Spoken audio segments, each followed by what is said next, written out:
कोल्हापूरच्या मातीतलं रांगड्या भाषेचं कोल्हापूरकरांचं हक्काचं चॅनल कोल्हापूर ब्रेकिंगला सबस्क्राइब करा आणि बेल आयकॉनला क्लिक करायला विसरू नका।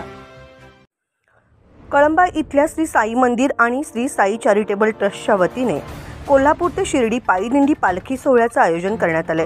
या पालखी सोहळ्याचा शुभारंभ आज मान्यवरांच्या हस्ते करण्यात आला।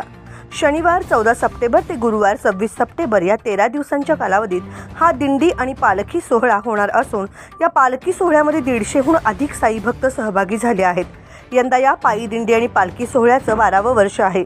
या दिंडीचा शुभारंभ भाजपचे ज्येष्ठ नेते बाबा देसाई, दत्ता बामणे, दीपकराव पाटील, अजित पाटील, नितीन देशमाने, बाजीराव पवार, समर्थ माने, प्रकाश कदम, भगवान पाटील यांच्या हस्ते करण्यात आलं।